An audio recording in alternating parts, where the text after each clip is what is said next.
রাহমাতুল্লাহি ওয়া বারাকাতুহু। প্রথমে একটা গজল দিয়ে শুরু করি বাবা। কে আসিল বলে এই পৃথিবী হলো উজালা, একবার জোরে বলুন সুবহানাল্লাহ। এই সুবহানাল্লাহ বলার আওয়াজে তো আমি গজল বলবো না বাবা। কে আসিল বলে এই পৃথিবী হলো উজালা, কে গাইল সে স্বপ্নের গান শূন্য কাফেলা।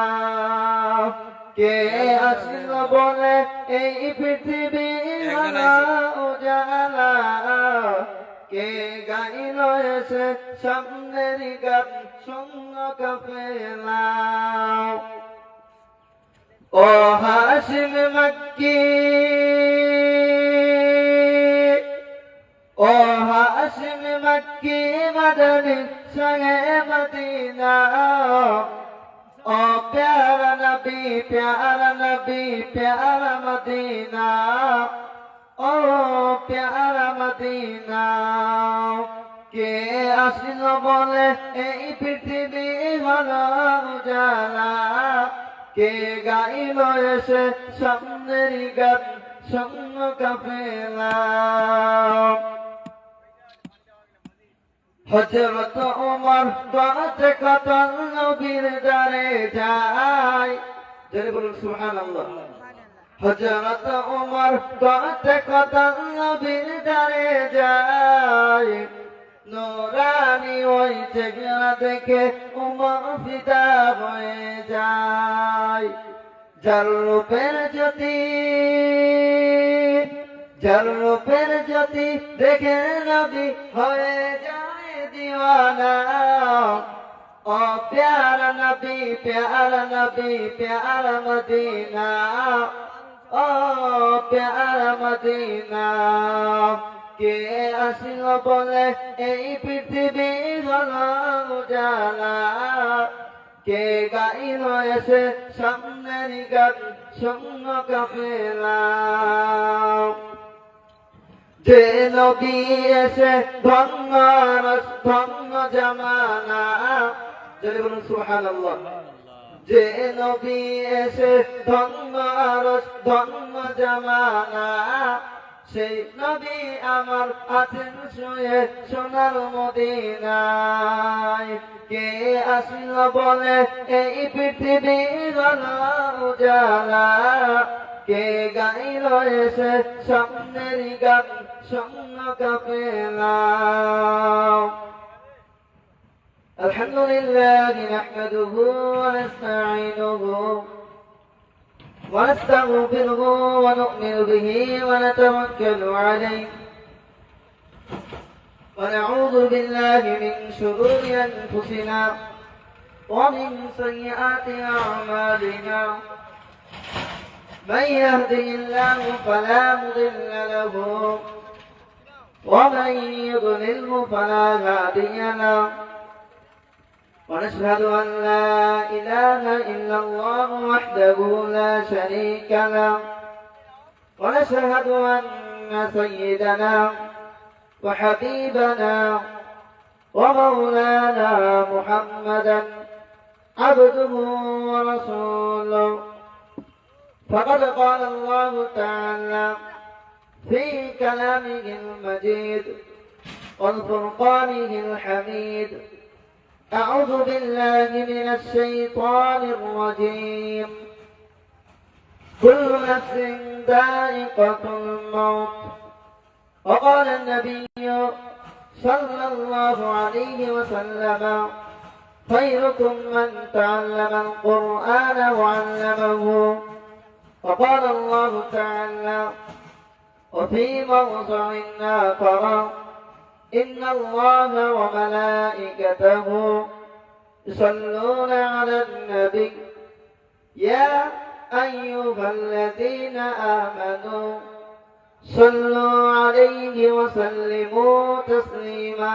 درود إبراهيم পাঠ করে সকলে বলি আল্লাহুম্মা সাল্লি আলা মুহাম্মদ ওয়া আলা আলি মুহাম্মদ কামা সাল্লাইতা আলা ইব্রাহিম وعلى آل إبراهيم إنك حميد مجيد اللهم بارك على محمد وعلى آل محمد كما باركت على إبراهيم وعلى آل إبراهيم إنك حميد مجيد আলহামদুলিল্লাহ সমস্ত প্রশংসা গুণগান অগুণকীর্তন আরাধনা বঞ্চনা সেই মহান রব্বুল আলামিনের জন্য যিনি আপনাকে আমাকে সকলকে বিভিন্ন কাজ ও কর্মটা ব্যস্ততা থেকে ফারেক করে দক্ষিণ দিনাজপুর জেলার বঙ্কারামপুর থানার অন্তর্গত কাশিমমোড় এলাকা তার সীমান্তে বর্ডার তারই পাশে জামিয়া খাদিজাতুল কুবরা আলীর বানাতের আয়োজনে আপনাকে আমাকে সকলকে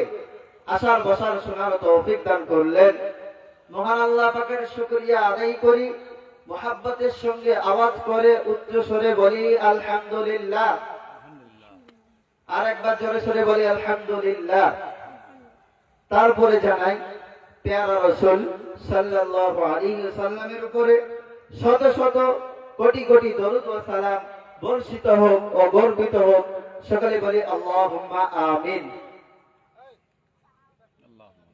সম্মানিত আজকের এই জলসার যোগ্যতম সভাপতি সাহেবগণ, অসম্মানিত আসাতিজায়ে কেরামগণ, হুফাজে কেরাম, তলাবায়ে আজিজ, দিনদার ইমানদার মুসলমান ভাই বাবাজিরা, আমার পর্দা নাসিমা মা ও বোনেরা, দূর দূরান্ত থেকে যিনারা আমার মাইকের ধুরের আওয়াজ শুনছেন, সকলকে জানাই আন্তরিক শুভেচ্ছা ও অভিনন্দন।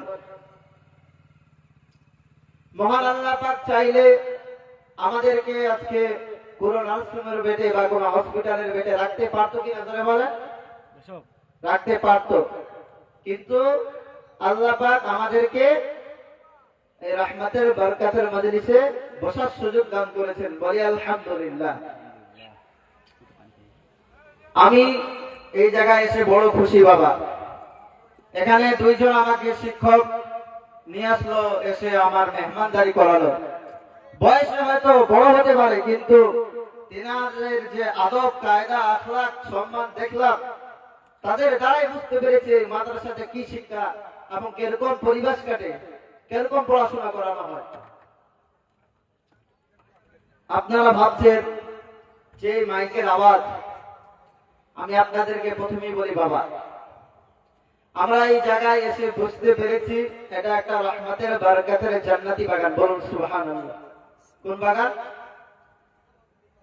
প্যারা নবী সাল্লাল্লাহু আলাইহি ওয়াসাল্লাম তিনি জানিয়ে দিলেন, ওগো আমার সাহাবীরা, তোমরা কি জানো যেই জায়গাতে আল্লাহ পাকের পবিত্রতা বর্ণনা করা হয়, যেই জায়গাতে আল্লাহ পাকের কথা আলোচনা করা হয়, ওই মেহফিলের নাম হলো জিকরুল্লাহর মাহফিল। আর এই মেহফিলে যারাই আসবে বলবে আল্লাহ পাক তাদের পিছনের সমস্ত গুনাহ মাফ করে দিবে। জোরে বলুন সুবহানাল্লাহ।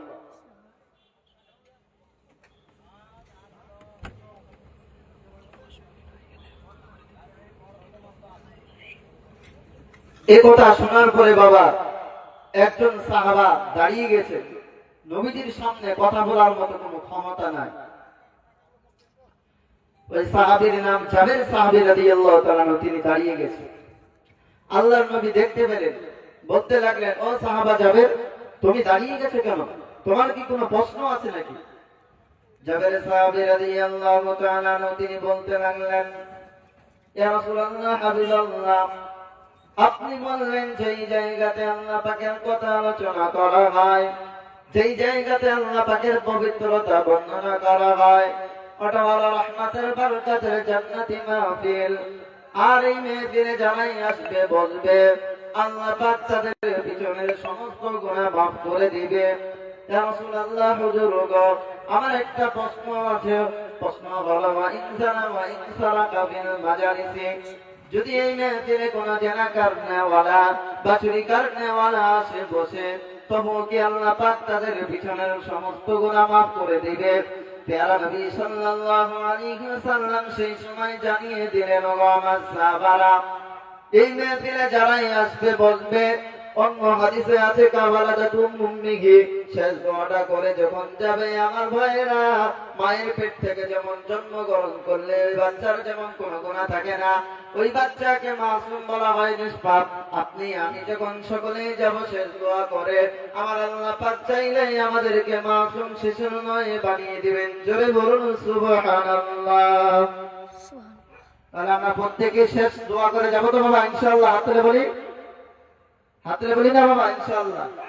অনেকদিন ভাবছে যে হাত তুলে কি হবে, ভাবছে মৌলভী সাহেব হাত তুলে নিল। বাবা, 3টা ফজিলত আছে, আমি আপনাদেরকে বলবো।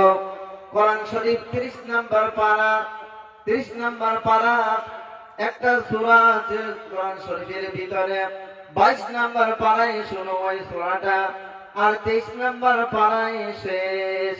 ওই সূরাটার নাম কি আমি আপনাদেরকে বলবো, কেউ কি বলতে পারবেন? সূরা ইয়াসিন। মাশাআল্লাহ, একজন ব্যক্তি বলেছে সূরা ইয়াসিনে আল্লাহ পাক বলেন, কি বলেন? আল-ইয়াওমা নাখতিমু আলা আফওয়াহিহিম ওয়া তুকাল্লিমুনা আইদিহিম ওয়া তাশহাদু আরজুলুহুম বিমা কানু ইয়াকসিবুন। আল্লাহ পাক রব্বুল আলামিন বলেন, কাল কিয়ামতের ময়দানে, হাসরের ময়দানে আল্লাহ পাক মানুষের জবানটাকে বন্ধ করে দিবে। হাত কথা বলবে, অঙ্গ প্রত্যঙ্গ কথা বলবে, আপনার চোখ কথা বলবে। সেই দিন এই হাত সাক্ষ্য দিয়ে আপনাকে জান্নাত নিয়ে চলে যাবে। জোরে বলুন সুবহানাল্লাহ। এই হাত সাক্ষ্য দিয়ে দিবে। 2 নম্বর ফজিলত হলো 30 নম্বর পারা, সূরাটার নাম সূরা ইনফিতার। মিডল পয়েন্টে আল্লাহ পাক বলেন, কিরামান কাতিবিনা ইয়ালামুনা মা তাফআলুন। এ আমার ভাইরা, আপনি আমি যা কিছু করছি, আপনার আমার ডান দিকে বাম দিকে দুটো ফেরেশতা আছে, ওই ফেরেশতা দুটোদেরকে বলা হয় মুনকার নাকির। আপনি আমি যা কিছু করছি তারা লিখতেই আছে, যদি ভালো আমল করি তারা লিখতেই আছে, আল্লাহ পাকের কাছে বলতে থাকবে।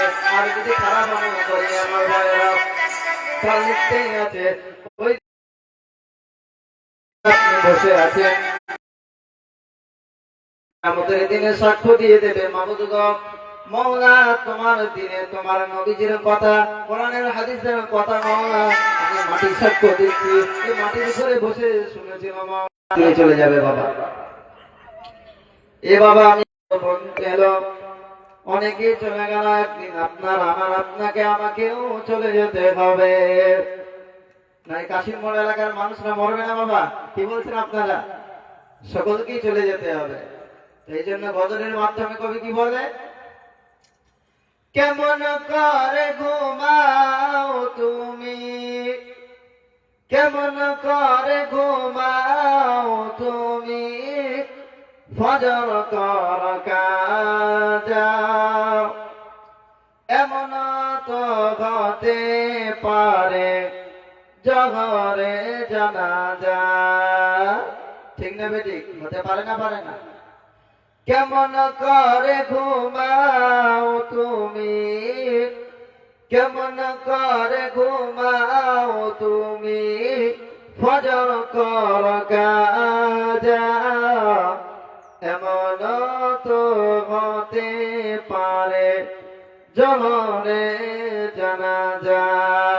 ও মুসলমান, কখন আপনার আমার মওত হয়ে যাবে, তাই মৃত্যুর আগে আগে একটু আমরা আল্লাহকে স্মরণ করি। আমরা মৃত্যুর আগে আগে আমরা প্রত্যেকে হাত তুলে বলি, ভালো আমল করবো, জোরে বলুন ইনশাআল্লাহ। এ আমার ভাইরা, আল্লাহ পাকের কোরআন পড়ুন। আল্লাহ পাক বলেন, কুল্লু নাফসিন যায়িকাতুল মাউত, প্রত্যেকটা নাফসকে মৃত্যু স্বাদ গ্রহণ করতে হবে, মৃত্যু বরণ করতে হবে। মৃত্যু থেকে আমরা কেউ বাঁচবো না। কত ভাই চলে গেছে, কত বোন চলে গেছে, তারা আজকে তাকিয়ে আছে রহমতের বরকতের মজলিসে।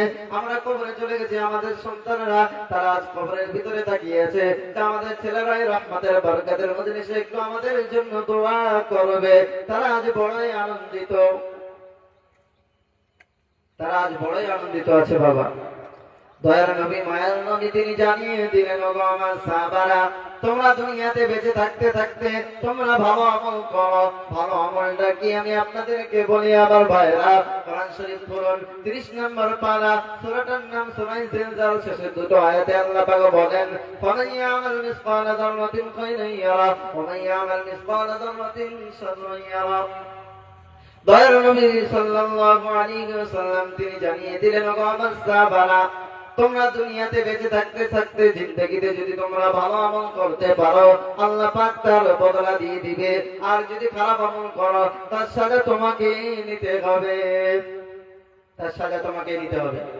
মুসলমান, আমরা সারা বছর এদিক ওদিক ঘুরে বেড়াই, কিন্তু আজকে রহমতের বারকাতের মজলিসে আমরা একটু বসি, সময়টাকে আমরা একটু দিই। যারা বাইরে ঘুরছে ভাবছে যে এখন তো জলসাই শুরু হয়নি, গিয়ে আর কি হবে। মনে করবেন তার আগেও এই পৃথিবীতে কত হিরো এসেছিল, সে জিরো হয়ে কবরে চলে গেছে। বাবা, একদিন আপনাকে আমাকেও চলে যেতে হবে। তো চলে যাওয়ার আগে আগে একটু ভালো আমল করব। হাত তুলে বলেন ইনশাআল্লাহ ভালো আমল করব।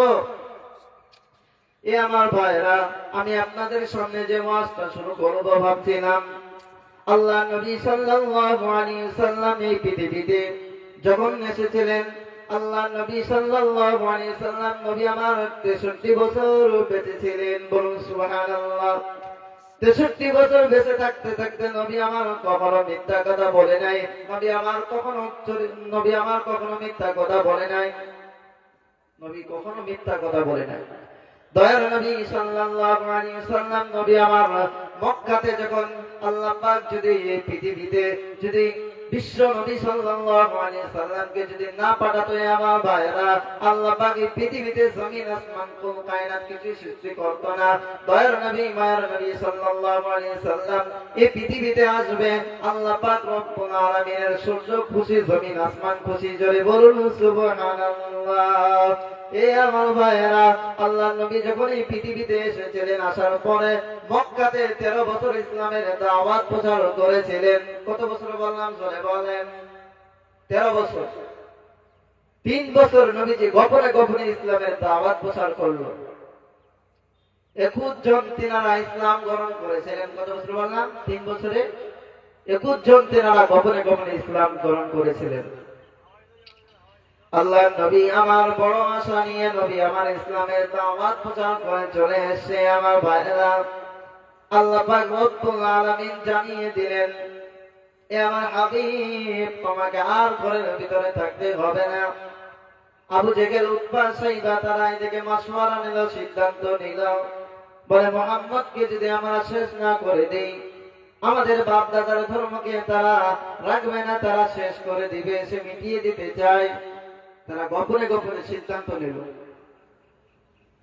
যে মুহাম্মদ যখন ইসলামের দাওয়াত প্রচার করে চলে আসবে, সেই সময় আমরা নবীকে একা পেয়ে শেষ করে দেব। কিন্তু বাঁচানেওয়ালা কে বাবা? জোরে বলেন আল্লাহ। আল্লাহ নবী সাল্লাল্লাহু আলাইহি ওয়াসাল্লাম মক্কা থেকে মদিনায় গিয়েছিল। বাবা, নবী আমার বড় কষ্ট করেছিলেন। নবী আমার ইসলামকে টিকিয়ে রাখার জন্য, দিনকে প্রচার করার জন্য আমার ভাইরা, আমার নবীকে রক্ত ঝরাতে হয়েছিল। বলুন সুবহানাল্লাহ। নবীজি রক্ত ঝরিয়েছিলেন। বাবা, নবীজি তো মক্কা থেকে মদিনায় যাবে না বাবা, কিন্তু কাবা ঘরকে বলতে লাগলো, এ কাবা। আল্লাহ নবী বলতে লাগলো, এ কাবা, আমার বড় ইচ্ছা ছিল আমি তোমাকে আবাদ করব, আমি তোমাকে বড় ভালোবাসি, তোমাকে আমি বড় আবাদ করব। কিন্তু আল্লাহ পাক জানিয়ে দিলেন, হে নবী, আপনি মদিনায় চলে যান। জোরে বলুন সুবহানাল্লাহ। আল্লাহ নবী যখন মদিনায় পৌঁছে গিয়েছিল, আমার ভাইরা, মক্কাতে আপনার 7-8 জন মহিলা তারা নবীর প্রেমে পাগল হয়েছিল, তারা দিওয়ানা হয়ে গিয়েছিল। কতজন বললাম? মহিলারা। আমি আপনাদের সামনে মহাব্বতের কথা শুনিয়ে দিই। আজ আমরা নবীর মহাব্বত দিতে পারি না। নবীকে আমরা মন নামে বলি ভালোবাসি, কিন্তু নবীর মহাব্বতের কথা আমরা শুনি না, নবীকে আমরা মহাব্বত করতে পারি না। আল্লাহ নবী সাল্লাল্লাহু আলাইহি ওয়াসাল্লাম যখন মদিনায় পৌঁছে গেলেন, আমার ভাইয়েরা, মক্কাতে 7-8 জন মহিলারা তারা বলতে লাগলো, তাদের ভিতরে একজন বড় লিডার ছিল, তারা মাশওয়ারা করতে লাগলো, বলে মক্কায় নবী নাই, আমাদের আর ভালো লাগে না। জোরে বলুন সুবহানাল্লাহ। বলে আমরা নবীকে না দেখতে পারে আমরা থাকতে পারি না। আমরা চলো চলো ওই 7 জন মহিলা তারা এক জায়গায় মাসওয়ারা নিল, তারা মদিনায় যাবে বলে। এ আমার ভাইরা, বাংলাদেশ যেরকম ভারতে যেরকম আপনার মাঝখানে বর্ডার আছে না নাই? জোরে বলেন। মক্কা থেকে মদিনায় যাওয়ার পথ ওই পাহাড়ের উপরে বর্ডার ছিল আপনার। 8 জন মহিলা তারা তাদের বাচ্চাগুলোকে কোলে করে নিয়ে আমার ভাইয়েরা, তারা কোন বাচ্চার আপনার 6 মাস বয়স, কোন বাচ্চার 2 বছর বয়স, 11 জন বাচ্চা ওই 8 জন মহিলাদের কাছে ছিল। কোন বাচ্চার আপনার 3 মাস বয়স বা 2 মাস। ওই বাচ্চা গুলোকে নিয়ে ওই মহিলারা 8 জন মহিলা তারা কি করলো, তারা মদিনায় আসবে বলে তারা রাস্তা দিয়ে রওনা হয়ে গেল। জোরে বলুন সুবহানাল্লাহ। তারা রওনা হয়ে গেল রাস্তা দিয়ে। রওনা হয়ে গেল যখন মদিনার বর্ডারে, যখন ওই মক্কাতে আপনার মক্কা থেকে মদিনায় প্রবেশ করবে আমার ভাইয়েরা, ওই পাহাড়ের উপরে আপনার কাফের বেঈমানরা তারা দাঁড়িয়ে আছে বর্ডারের সামনে। কাফের বেঈমানরা তারা দাঁড়িয়ে আছে। ওই মহিলাগুলোকে বলতে লাগলো, এ মহিলারা তোমরা কোথায় যাবে বলো। ওই মহিলারা বলতে লাগলো, বলে মক্কায় নবী নাই, আমাদের আর ভালো লাগে না। আমরা তো নবীজিকে দেখবো, আমরা নবীকে না দেখতে পেয়ে আমরা থাকতে পারি না। কাফের বেঈমানরা তারা বলতে লাগলো, এ মহিলারা তোমরা চলে যাও মক্কায়, তোমাদের মদিনায় যেতে দেওয়া হবে না। তারা বলতে লাগলো 8 জন মহিলারা, বলে না না, আমরা মক্কা থেকে আমরা মদিনায় যাব। আমরা যখন বেরিয়ে এসেছি, এ আমার ভাইরা, আমরা যখন বেরিয়ে এসেছি, ওই মহিলারা বলতে লাগলো আমরা মদিনায় পৌঁছাবো আমরা মদিনায়। কাফের বেঈমানরা তারা বলতে লাগলো, এ মহিলারা শোনো, তোমরা মদিনায় যাবে ঠিক আছে, কিন্তু তোমাদের কলেজে বাচ্চাগুলো আছে মহিলারা, তোমাদের বাচ্চাগুলো আমাদেরকে দিয়ে দিতে হবে। ওই মহিলারা বলতে লাগলো কাফের বেঈমানদেরকে, ও কাফের বেঈমানদেরকে বলতে লাগলো, আবু জেহেল উতবা তাদেরকে বলতে লাগলো, তোমরা যদি আমাদের বাচ্চাগুলো নিয়ে নাও, আমরা তবুও রাজি, আমরা বাচ্চাগুলো দিয়ে দিব, কিন্তু আমরা যখন বেরিয়ে এসেছি মদিনায় যাওয়ার জন্য, আমরা তবুও মক্কায় আমরা আর ফিরে যাব না। জোরে বলুন সুবহানাল্লাহ। কেমন মহব্বত করেছিল আমি আপনাদেরকে বলি। ওই 8 জন মহিলাদের 11টা বাচ্চা গুলোকে তারা কাফের বেঈমানরা তারা নিয়ে নিল, তাদের কোল থেকে ছিনিয়ে নিল। এ আমার ভাইয়েরা, ছিনিয়ে নেওয়ার পরে তাদেরকে তাদের সামনে আপনার ছুরি চালিয়ে দিল, রশ্মি দিয়ে বেঁধে দিল। বেঁধে দেওয়ার পরে বলতে লাগলো, ওই বাচ্চাগুলো হাউমাউ করে কাঁদতেছে। এ আমার ভাইয়েরা, মা জানে একটা বাচ্চা যখন তার সামনে যখন মারা হবে, ওই বাচ্চাকে মা জানে ওই একমাত্র ওই বাচ্চাটার কত কষ্ট হয়। মা জানে না ধরে বলেন, তার থেকে বেশি কষ্ট পায় কে? তার মা পাবে না? মা তো বড়ই কষ্ট হয় আমার ভাইয়েরা। মাও কাঁদতে লাগলো। ওই ছোট্ট বাচ্চাগুলো 2 মাসের, 3 মাসের, 2 বছরের, 6 মাসের বাচ্চাগুলো তারাও কাঁদতে লাগলো। ওই কাফের বেঈমানরা তারা বলতে লাগলো, এ মহিলারা তোমাদের এখনো সময় আছে, তোমরা যদি মক্কায় চলে যাও তাহলে তোমাদের বাচ্চাগুলোকে আমরা দিয়ে দিব, আর যদি তোমরা মদিনায় চলে যাও তোমাদের বাচ্চাগুলোকে আমরা শেষ করে দেব। আমার ভাইয়েরা, ওই বাচ্চাগুলোকে শুধু আপনার রশ্মি বা দড়ি দিয়ে শুধু আপনার পেঁচিয়ে দিল গলার ভিতরে, গলার মধ্যে পেঁচিয়ে দিল। শুধু তাই নয়, ছুরি বা তলোয়ার দিয়ে ওই বাচ্চাগুলোকে আপনার সঙ্গে ওই জায়গায় কতল করে দিল, অর্থাৎ তারা শহীদ হয়ে গেল। জোরে বলুন সুবহানাল্লাহ। ওই 8 জন মহিলা তাদের ভিতরে বলতে লাগলো, একজন মহিলা বলে, আমরা চলো আমরা ওই বাচ্চাগুলোকে তারা কোলে উঠিয়ে নিল। আমার ভাইয়েরা, তারা বলতে লাগলো, আমরা মক্কা থেকে মদিনায় আসতে আমাদের কত কষ্ট সহ্য করতে হয়েছে, আমরা নবীজিকে গিয়ে একটু আমরা দেখাবো। বলুন সুবহানাল্লাহ। একজন মহিলারা তারা ওই বাচ্চাগুলোকে কোলে উঠিয়ে নিল। উঠিয়ে নেওয়ার পরে আমার ভাইয়েরা তার ভিতরে একজন বলতে লাগলো, বলে না না, আমরা বাচ্চাগুলো নিয়ে এসেছি, আমরা নবীকে আমরা দেখাতে পারবো না, আমরা তো নবীকে বেশি মহব্বত করি। ওই বাচ্চাগুলোকে আমার ভাইয়েরা যে জায়গায় কতল করা হয়েছিল, যে জায়গায় শহীদ করা হয়েছিল, ওই একজন মহিলাদের ভিতরে একজন বলতে লাগলো, তারা আপনার সেখানে আপনার হাত দিয়ে বা কোদাল দিয়ে ঘুরে ঘুরে ওই জমিনে তাদেরকে দাফন করে দিল। যদি বলুন সুবহানাল্লাহ, তাদেরকে দাফন করে দিল। আরেকজন বক্তা আছে, হ্যাঁ অল্প আছিস বলবো।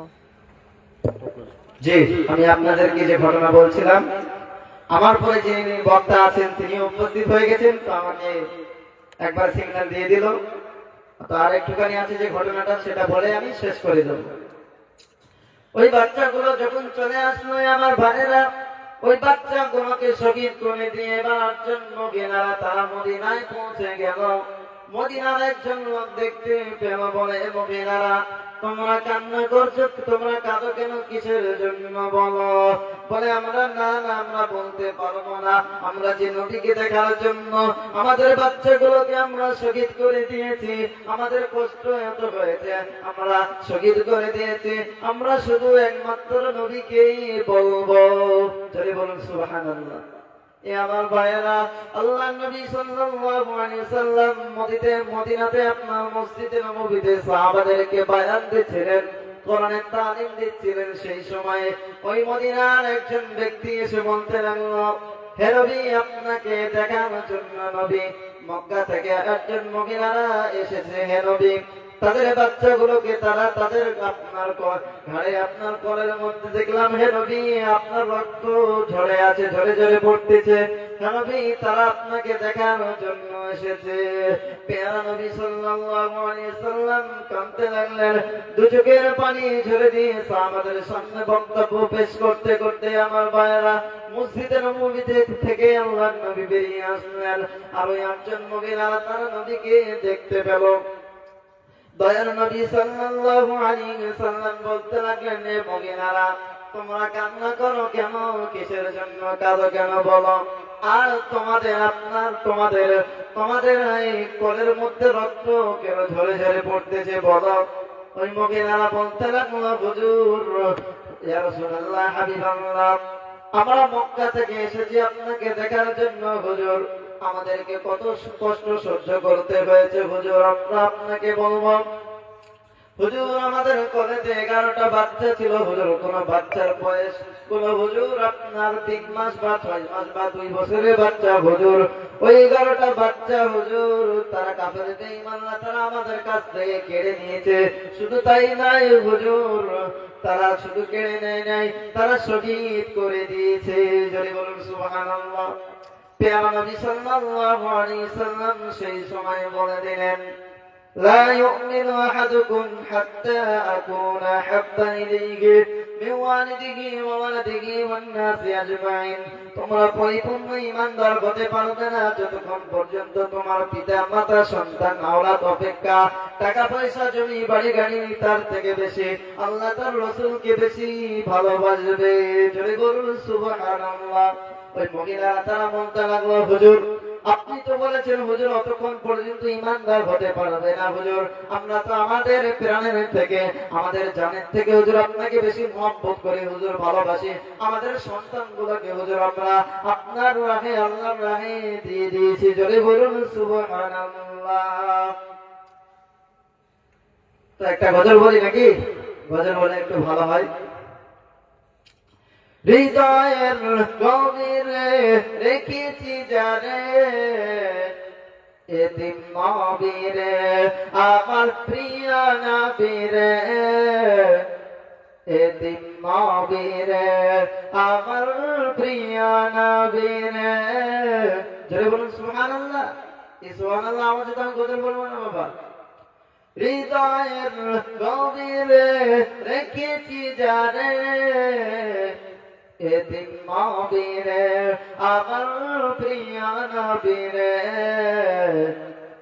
দয়ার নবীরে মায়ার নবী রে দয়ার নবী রে মায়ার নবী রে নূর নবী রে আমার প্রিয় নবী রে হৃদয়ের গভীরে রেখেছি যারে এতিম নবী রে আমার প্রিয় নবী রে এতিম নবী রে আমার প্রিয় নবী রে অন্যায় অনাচরে ভরা ছিল অন্যায় অনাচরে ভরা ছিল জগৎ ভরা ছিল দয়ার নবী মায়ার নবী এসে সবই দূর করিল জোরে বলুন সুবহানাল্লাহ